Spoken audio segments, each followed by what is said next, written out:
No, baby, that's for somebody else. We're just gonna keep you right where you're at right now. It doesn't matter what you think. The Wrestling Realm presents Break It Down with Brian H. Hello, ladies and gentlemen. Welcome to the Summerslam Prediction Show. And you know, because SummerSlam is the biggest party of the summer, regardless of whether you feel like that way this year or not, it's still a big deal. So on the Wrestling Realm, we're going to treat it like a big deal here on Break It Down with Brian H. And guess what?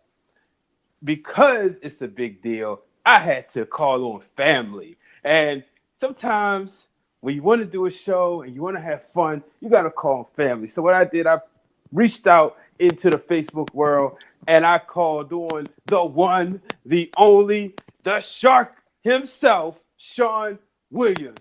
Shark, what's going on, man? Oh, man, Mr. Main Event. It's like old times, my friend. Yeah, man. So, SummerSlam, are you excited? Are you not? How you feel about it? I'm probably more stoked about this year's SummerSlam than I have been in quite some time. Really? Yeah, I like the card. Okay. Even the kickoff show has me intrigued, and that's definitely a rarity. You know, I was hoping to go this year, right? Especially it's on the East Coast. I'm in Baltimore. New York is 3 hours away. The first year, or maybe I should think that was the second year. I feel like this was the first year TakeOver Brooklyn. They were going to, they did it, and I was in Connecticut. The plans was to go to SummerSlam. But then I remember my son, who was at the time 5, said, we're going to take, I'm taking Daddy to SummerSlam. Taking Daddy to SummerSlam. Well, we ended up moving back to Baltimore that weekend. So literally, we moved that morning. That night was TakeOver Brooklyn, Sasha Bailey, which obviously is probably still, in my opinion, the best TakeOver match in the history as far as women are concerned. And arguably, you can make an argument for the men. Then the next year, all right, I'm going to go. I couldn't. Something just didn't work out. Then last year, I wanted to go so bad. Things happened. This year, we got bigger plans, which, you know, I'll talk to you off the air about that. And hopefully, you know, things will go through. So there's a reason why I ain't going this year. But I'll say this. Last year, I was like, man, after looking at the card, I was like, I ain't even interested. And it turned out to be a better show. This year, Shark, I'm not feeling like they put all the bells and whistles in the SummerSlam this year. The card looks good, but when I think about every year, you know, I go back in 1998, the Highway to Hell, right? Right. You remember, they built that show from King of the Ring. Right after King of the Ring, 2 weeks after, next week, Austin got his belt back. Well, the next night, then the next week, they crowned the Undertaker's #1 contender, and that whole summer was building towards SummerSlam. The following year, we knew Jesse Ventura was going to be the special guest referee because it was in Minneapolis the whole summer. The next year, after, The Rock was, he got his belt back and dealing with Triple H, we knew like that was going to be the point. We was getting ready. But this year, you know, Brock and Roman again, and we'll get more into that as we go along. So that's why I'm not feeling. I know I didn't talk a lot and I'm being rude. I got guests on the show, great guests as yourself. But you say you're stoked for it, so I'm going to trust your opinion. Well, let me clarify something. On paper, it looks solid, but like you, I mean, it's a far from perfect card because like you, I'm not really looking forward to Roman Reigns and Brock Lesnar for the third time in 6 to 7 months that we've gotten it. I mean, I don't see anything that really, there's no chemistry between the two, and there are some matches that stand out on that card more than others, but for the most part, I think it's a solid lineup on paper, but whether it'll pay off, have been wrong before. But you know what? You said a key word right there. You said chemistry. Like, everyone think about it. I'm like, you're right. That's exactly what the issue is. We got people complaining about Nakamura and AJ Styles. There was still chemistry there. Regardless of how people may feel about Roman Reigns, he had chemistry with Braun Strowman. There's no chemistry with him and Brock. Hell, even his match with John Cena, there was more chemistry that Roman had than with Brock. And I think I think it's got to do with the kind of guy that Brock is. Brock Mm-hmm. is not really the type. There's no drive and there's no passion for him in this business, which is why what I've said about Brock and why I have a huge problem with him is that he's only in the bit. The only thing he's in business for is for himself. Whether the business succeeds or not, he could care less. And Bingo. truthfully, I think him holding the Universal title as long as he has is not only doing a huge disservice to that title, but it's also just it's an insult to all those guys that show up there week in and week out. Even Roman, who shows up week in and week out and does their job, which is something Brock has not been able to commit to in years. Or I should say, not that he hasn't been able, he won't commit to being that guy. But we'll get into them later as we let's get ready to get into this card, man, because absolutely I'm excited. I'm excited to do this show with you. I can see you're fired up, man. But first, before we get there, where can the people find you? All right, you can find my Facebook group on aptly titled The Shark Attack, just like my podcast. Of course, I'll be doing both that show and my other show, Variety Bites, this week. Of course, the one topic off the top of my head I can tell you that I will be talking about is the unfortunate passing of the Anvil himself, Jim Neidhart, which that was just a tough loss. I mean, that's the end of an era there, right there, man. Can you give me a memory? I'm glad you brought that out because I forgot to write in the rundown I sent you. But I was definitely thinking earlier today, I got to ask Shark about maybe perhaps his favorite memory of the Anvil, Jim Neidhart. Oh, well, it's fitting that we're doing a show about SummerSlam because the first memory that comes to mind is the 2 out of 3 fall match, the Hart Foundation versus Demolition, where the Hart Foundation finally, after such a long drought, finally win the tag team titles. Mm-hmm. So that hands down would have to be my favorite memory of the Anvil would be that. I'm glad you brought that up, right? Because it reminded me of a conversation I was having today. Now, you remember, a lot. Do you watch Total Divas? I haven't so much this recently, but I have watched it in the past. So you probably know some of your women friends who may not watch wrestling per se, may watch the show, right? So I was talking to one of my coworkers, and we were just having a conversation like we always do. And I was saying, one of my favorite tag teams, one half of my favorite tag teams, one of the wrestlers died. And then I thought about it, wait, she know who he is. That is that. And it's just amazing how that, so she was like, I remember watching him. He was so funny and this, that, and the other. How he was such a character on that show. For us, we knew him because we watched him wrestle. We saw, arguably he had more charisma than Brett back in the day. Let's be real. Oh, absolutely. But to see now, some of the younger people in this generation, how many of them knew him just from that show? Is he a Hall of Famer by himself? Probably not. But the Hart Foundation, if you do make a tag team division, he's definitely in there, Let me ask you though, because I was listening on a show where they talked about how for Jim Neidhart with him and Brett, talking about how Brett had more of the success than as a singles wrestler than Neidhart did, and saying that Neidhart was just more of a tag team guy. I don't know if I agree with that, and I'm asking if you agree with that, because everybody says one guy in a tag team is always the Marty Jannetty of the group, but I don't think the Anvil was ever truly given a proper chance on his own. I mean, I guess because when you look at it, right? Remember when Brett became that guy, he was a technician, There was a lot of other bodybuilders and a lot of other strongmen. So it was really no room for the Anvil, especially he wasn't 6'7", True.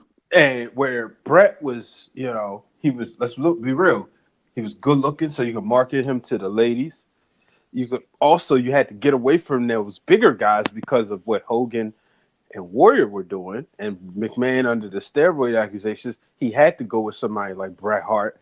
So, but it is something to be said that we don't call people the Jim the Anvil Neidhart. You know what I mean? They always say the Marty Jannetty because that just goes to show you. And maybe they do that because Jannetty and Michaels were such similar in size and style. One just got over, the other one didn't.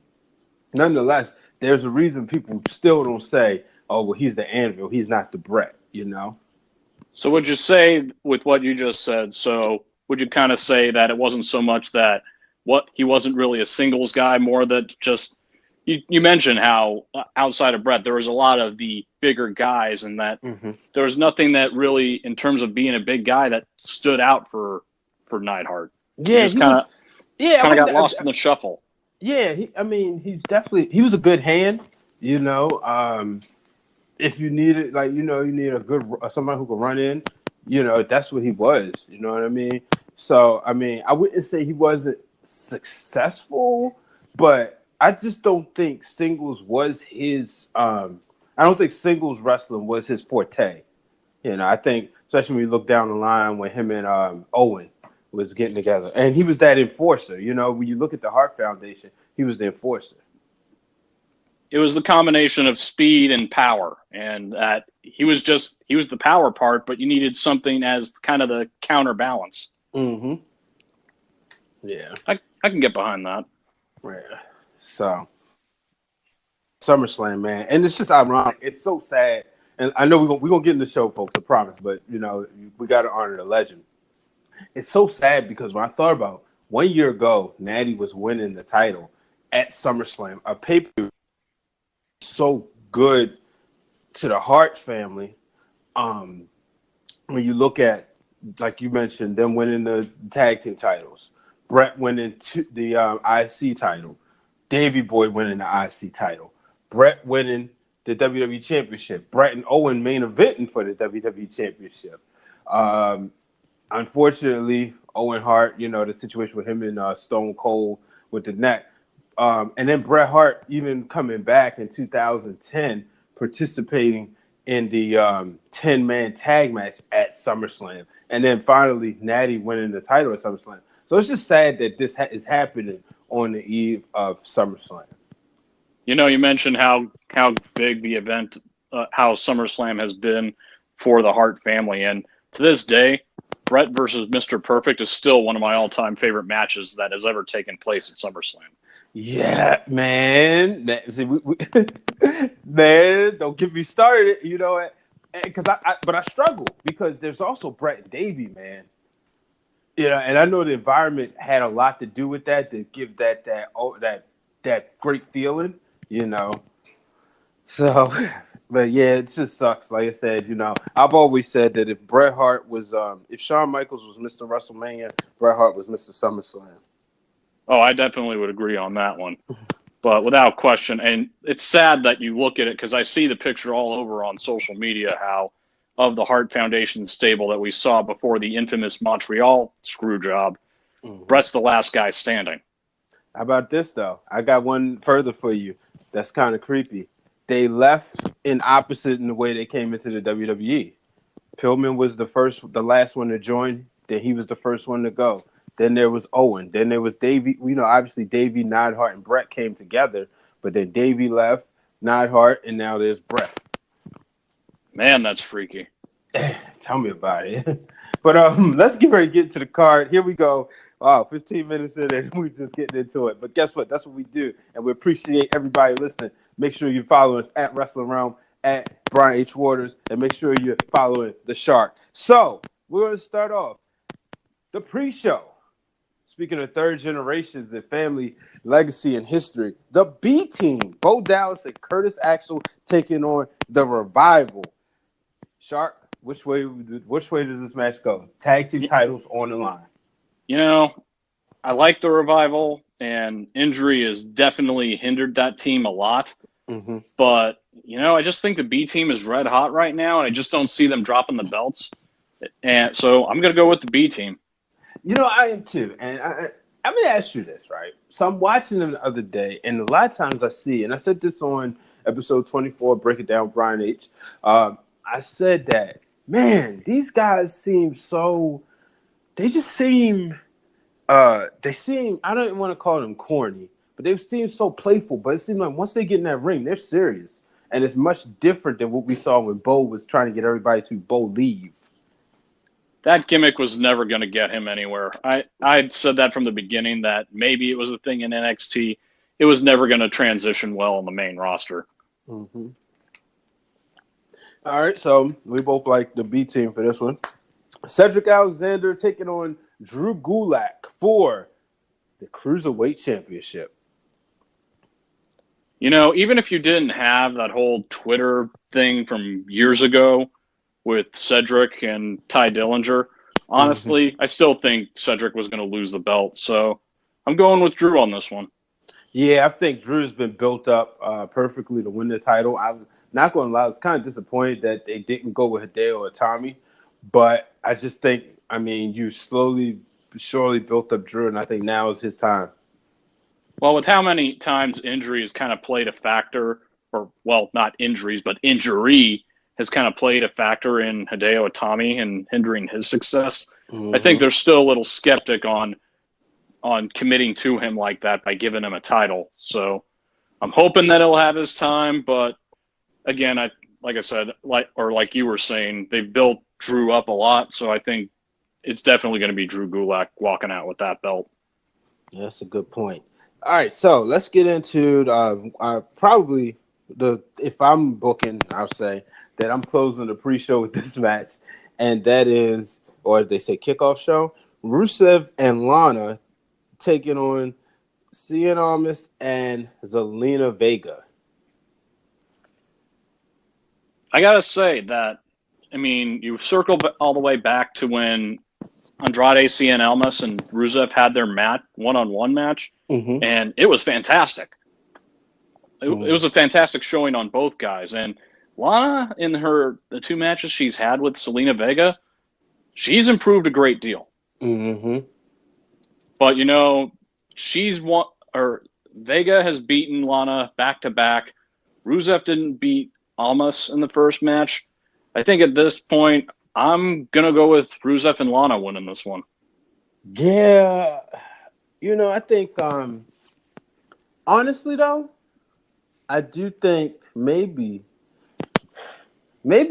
Almas and Vega win, and I think maybe Aiden English turns on him. Because he's got to figure out a way to stay relevant.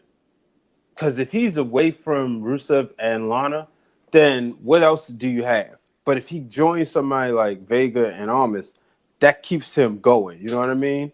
I don't know if he'll sing for them or sing their introduction, but, and like I said, this is just me thinking off the wall here, but it's just, if Lana and Rusev win, then, you know, it's a happy ending. But if Aiden English gets involved and he turns on him, then there's still something there. Yeah, and I agree with that. Aiden English definitely needs something to stay relevant outside of Rusev Day, because without that, 4 words for him: unemployment. All right, so let's get to the main card. The SmackDown Live Tag Team Championships, the Bludgeon Brothers taking on the New Day.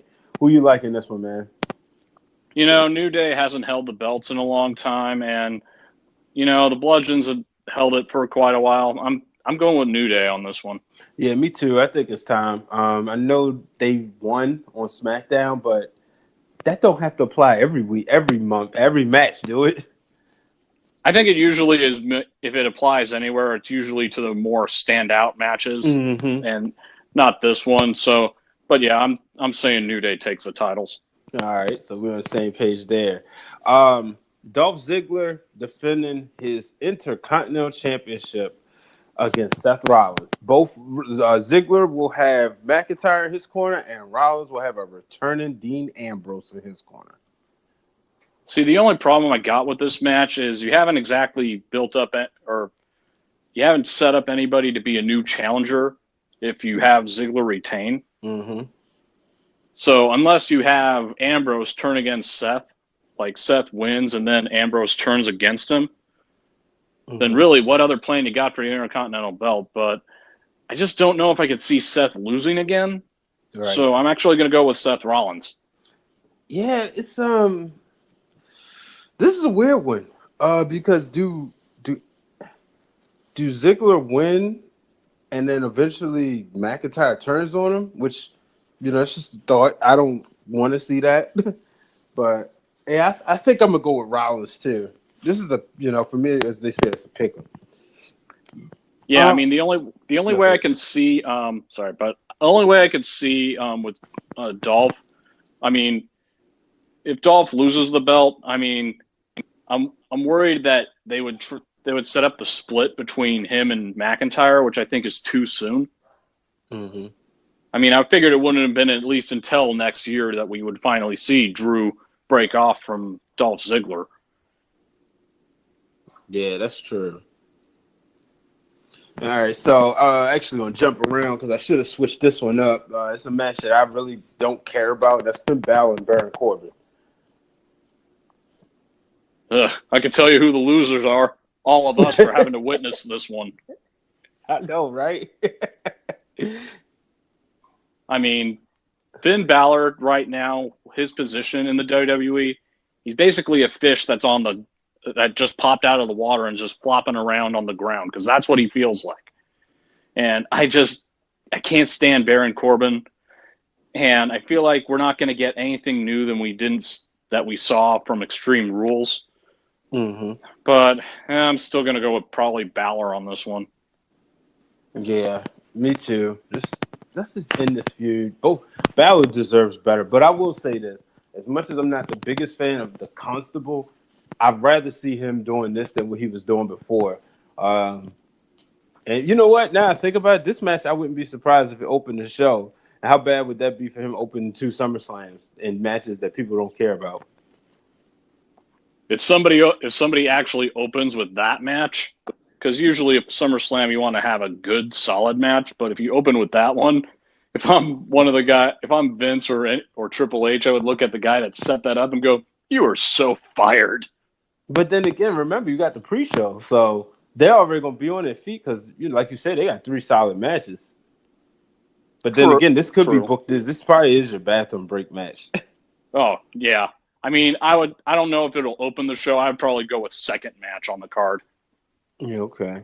All right, so then we got Braun Strowman, Money in the Bank holder, defending it against Kevin Owens. So much rumor and innuendo about this one.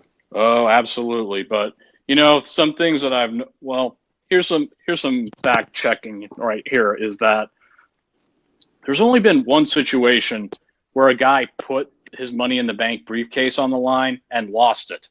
Mm-hmm. And that was Ken Kennedy, AKA Ken Anderson. Lost it to Edge, and that was mostly because Anderson got hurt. Yeah. Now, technically, Owens won the last match against Braun Strowman in that cage match, but mm-hmm. I just can't see Braun Strowman losing back-to-back matches. But also, now they got a Monster in the Bank shirt that they're now selling for Braun Strowman. I'm like, that'd be kind of a waste of money if you started breaking out shirts like that and then have him lose the briefcase. So I'm going with Braun Strowman. All right, yeah. I'm going to go with Kevin Owens. I'm going to go with the real Dwayne Allen would say, the fat man. Well, they don't call him that too much anymore. But yeah, I'm going to go with Kevin Owens. I think now is, it would just be cool. Plus, do Braun really need to cash in? Unless he does it on this night, then I don't want to see it. It's going to be weird, because it's not going to be fair. So I think it would be cool that if Kevin Owens took it from him and then, Braun had to fight Kevin Owens in a match to beat him 1, 2, 3. Yeah, I can understand that one. And frankly, as far as the Money in the Bank briefcase goes, look, whichever one involves Brock not having the belt in any shape, whether Roman beats him or somebody cashes in on it, either way, as long as the belt is back on the main roster where it actually belongs. But Bingo. We'll talk about that later. Bingo. So now moving on, let's go to the SmackDown Live Women's Championship. Carmella defending her title against Becky Balboa, Becky Lynch, and Charlotte Flair in a triple threat match where the champion does not have to be pinned. Am I the only one that finds it weird that Asuka is nowhere to be seen on the card? That is, it's different. I mean, there's been rumor and innuendo about her that supposedly she walked off of SmackDown at a recent show, but nobody's been able to really confirm that one. Right. Now, as far as this match goes, I do see Carmella dropping the belt. I think she's held onto it for quite a while. I'm just indecisive on who I think will do it. I mean, Charlotte also hasn't held the belt for a while, just like kind of what I was saying about New Day.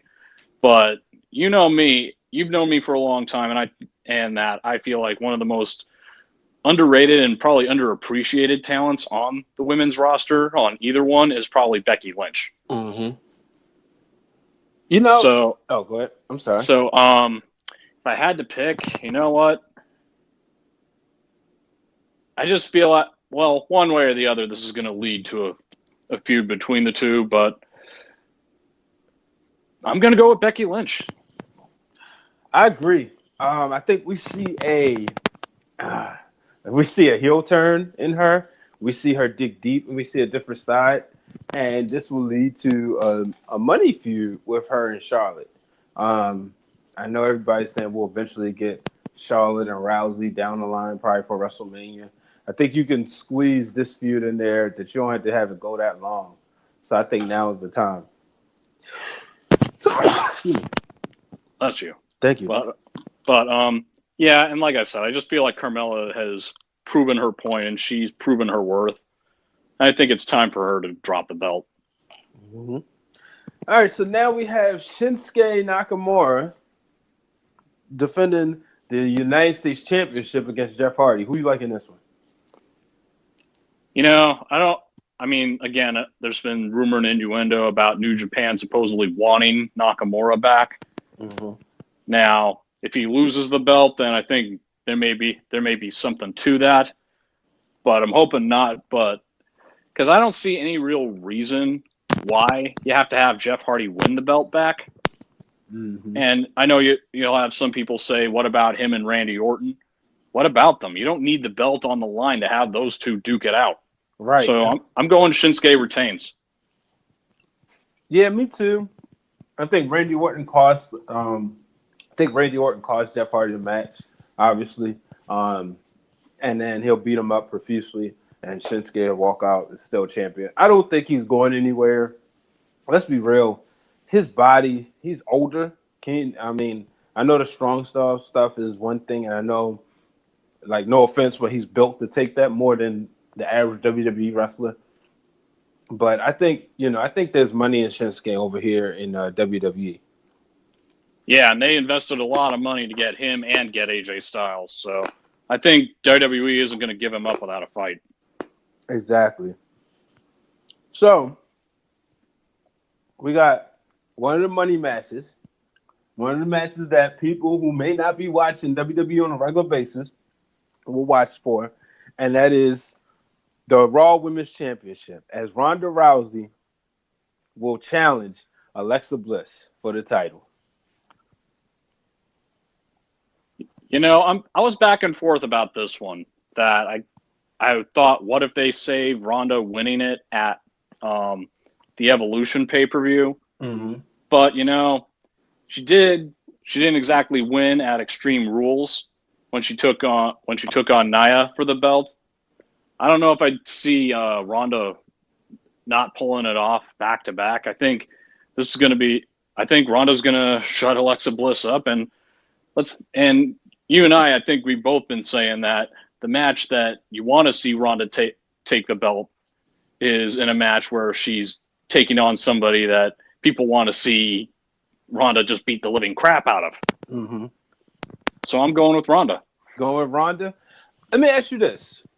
Does Natalya, let's be real, probably will not be there. Does that change anything? Do you think that's changed anything? You have superior wrestling intellect, so. You know, considering recent circumstances, I would not expect her to be at SummerSlam, which is probably, that would also be something they would be banking on, is nobody would expect it. But I do see it in a future showdown between Natalya and Ronda. Hell, for all we know, that could be the main event. That could be the main event at Evolution. Yeah, that's true. So I'm sticking my pick. I'm saying Ronda takes the belt. Yeah, I think it's time. I think if how many headlines that's going to blow up, especially Ronda having that title going into Monday Night Football season. Which I've been adamant about is she's going to bring ratings. Oh, absolutely. And plus, a loss is not going to hurt Alexa Bliss. Exactly. She's more than cemented her spot on the main roster, so she'll be fine even if she drops the belt. Mm-hmm. Now, for the match that I know you've been waiting for, I've been waiting for. Obviously, we know it's not going to close the show, but if it did, I would love it. A match that's over a year in the making. Daniel Bryan taking on The Miz. Somebody's going to get their ass kicked. Oh, The Miz is going to get the living hell kicked out of him 10 ways from Sunday. And, regarding all the rumor and innuendo about Daniel Bryan, about, WWE's not happy, he hasn't signed a new contract, and all that other stuff. Now they're doing a whole showcase. They added a showcase mode in 2K19 for Daniel Bryan. He's not going anywhere. Thank you. So Daniel Bryan gets the win. I mean, the buildup has just been perfect for this, and people have been aching to see Daniel Bryan just kick the living crap out of The Miz. So I'm going with Daniel Bryan on this one. I'm going to go the other way around. And you know me, I'm a huge Daniel Bryan fan. He's the guy who overtook Hulk and Brett as my favorite wrestler. And ironically, I chose Daniel Bryan and Shane McMahon to lose at WrestleMania. But I do think he loses this one because I think you keep this feud going as long as you possibly can. What I wanted to see was Miz win the Money in the Bank and Daniel Bryan win the title and then, Miz cash in. Obviously, they didn't go that route. I wouldn't mind seeing this be your WrestleMania main event. I don't think we get it now, unless Miz's reality show blows up even more. I know they just made the announcement that they got renewed for a second season already, but unless that blows up even more to the point he's a super household name, I don't think we get that as a WrestleMania match. But I do think this feud goes as long as possible, and I think you could still go with Daniel Bryan winning, but I just think The Miz wins this one. I think we can both agree, though, that whoever wins this one, this match is not ending with one. No, absolutely not. I did actually watch an episode of Miz and Mrs. and was busting up over the two, Miz and Maurice having a date night, and he gets the bill. And turns out her meal cost over $600. I know, right? So that was like, damn. Yeah, that was crazy. Oh, man. I mean, well, I didn't have that type of money. I remember when my wife was pregnant with my daughter, we had some nice, interesting bills, but not that much. I tell you this much, man. I mean, you better love that woman for spending that much. I was like, good Lord. Mm-hmm. All right, so let's move on to the WWE Championship, the match that I believe that I would close the show with, but I'm pretty sure it won't, and that is AJ Styles taking on Samoa Joe. And did you finish SmackDown, folks? If you did, by the time you listened, you would know that this got even more personal because Samoa Joe claimed he received a letter from Mrs. Wendy Styles, the wife of the WWE champion.